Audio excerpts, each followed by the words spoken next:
ko lang po, bakit sila, bakit sila babae tsaka lalaki nag-aalaga sa kanila? Sa amin, dalawang lalaki po. Pero po nung lumalaki na po ako, naisip ko po na ganun pala yung buhay namin.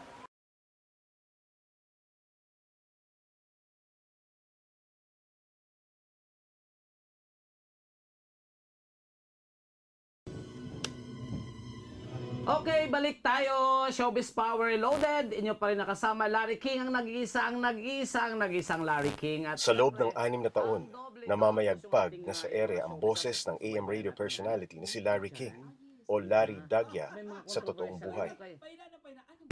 May controversial din yun kay Gretchen, di ba? Halos lahat. Kinagiliwan ng mga taga-subaybay ang estilo niya sa pamamahayag na may halong katatawanan. Okay, nasal pala sila? Oo naman. Para hindi na pala. Anibersaryo. Kaya pala hindi na sila pwede hindi na pwede mangaliwa, hindi na pwede kumanan din ng isa. Pero di niya inakala na animoy eksena sa pelikula. Isa sa kanyang masugid na tagahanga ang nakatadhana niyang makatuluyan.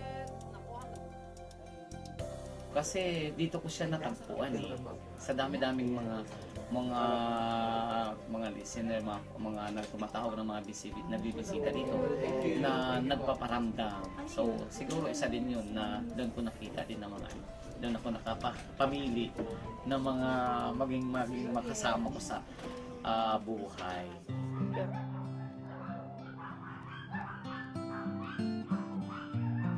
Pagkatapos ng kanyang shift,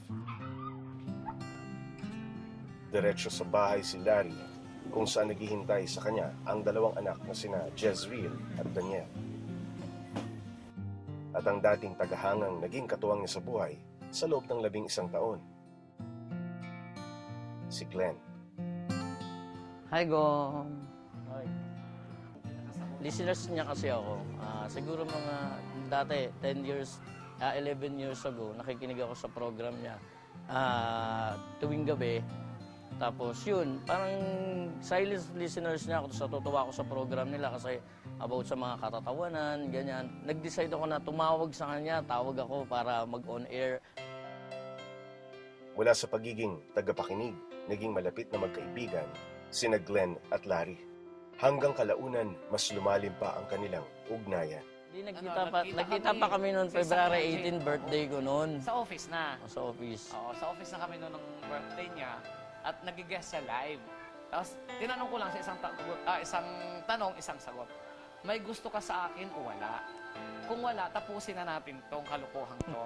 Diba? Tapos, anong sagot mo nun? Hindi, ang sabi mo kasi that time, wala naman talaga akong nararamdaman sa kanya. Kumbaga parang gusto ko lang siyang maging kaibigan. So, nagpretend ako na sabi ko, oo, gusto ko ita. Hanggang sa napapadalas na yung pagkikita namin, nagpupunta na siya sa amin sa Valenzuela, kinakaibigan niya yung mga nanay at tatay ko, mga kapatid ko, gano'n. Noong una, hindi raw pala tanggap ng ilang kaanak ni Larry ang kanilang relasyon. Pero pinatunayan ni Glenn ang kanyang sarili at ang tapat na hangarin niya kay Larry. Yung niya, one time, tumawag ako. Sinabihan lang ako ng, bakit? Yung parang, ba't tawag ka ng tawag kay Larry? Bakit di ka ba makatulog? Parang gano'n. Simula nun, parang naglaylo na ako noon, yung parang umiwas ako ng katatawag. Tapos later on, natanggap naman niya, nakita niya na kahit paano may nabago rin naman kay Larry sa akin, dahil sa akin. Pag-uwi sa bahay, kahit pagod galing sa trabaho, nakagawian na ni Larry na ipagluto ang kanyang pamilya. Hindi kami yung bumibili lang ng luto na hindi. Kailangan lang talaga yung ako magluto. Pagdating ko kailangan alas 5, makapagluto na. Ako yung, pag may nagre-request po sa amin, sa isa sa amin, pag sabi namin na ganito po yung ulam natin. Tapos pag sinabi po namin mamamasyal po kami, pinapayagan niya naman po kami mamasyal. Dalawa man silang tumatayong ama ng tahanan. Si Larry raw ang tila gumaganap na padre de pamilya.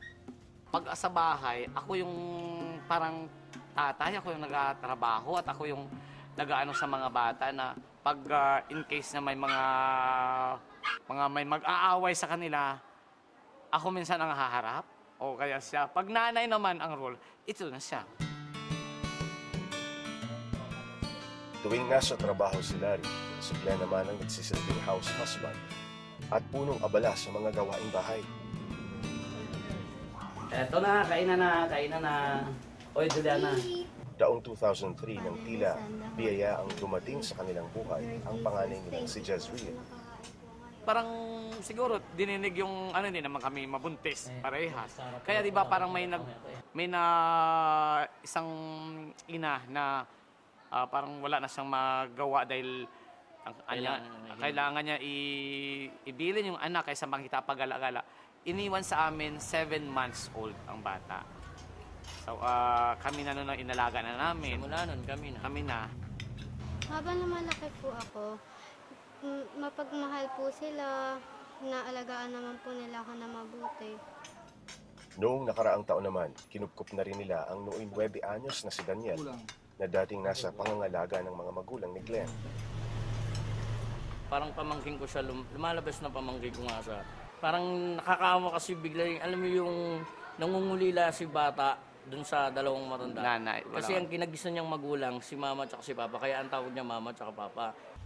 Yung napunta po ako dito, nandun po ako sa Grande, yung namatay na po yung papa ko, yung nag-aabang ako sa kanila dun sa harap, yun po. Nawa po sila, tapos kinuha po nila ako. Para hindi magkalituhan, Daddy ang tawag ng mga bata kay Larry at Papa naman ang tawag nila kay Glenn. Si Papa Glenn po, siya po yung nagtatama ng mali namin. Ayaw niyo po yung magaslaw na kilos. Dapat daw po magalang po kami sa lahat ng tao. Hindi lang po sa kanila, sa mga kamag-anak namin. Sa lahat po ng tao, pati po sa bata. Si Daddy Larry naman po, mahal na mahal ko po siya kasi po siya po yung nag-aaruga, nagmamahal at nagpapaaral sa amin. Pero habang lumalaki si Jezreel, hindi niya maiwasang ikumpara ang sariling pamilya sa pamilya ng ibang bata. Naisip ko lang po, bakit sila, bakit sila babae at lalaki nag-aalaga sa kanila? Sa amin, dalawang lalaki po. Pero po nung lumalaki na po ako, naisip ko po na ganun pala yung buhay namin. Hindi naman nagkukulang sa pagpapaliwanag sa kanya ang kanyang daddy at papa. And na-explain po nila sa akin kung bakit po ako nasa kanila, kung sino yung magulang na. Pinakilala naman po nila ako sa mga tunay kong magulang.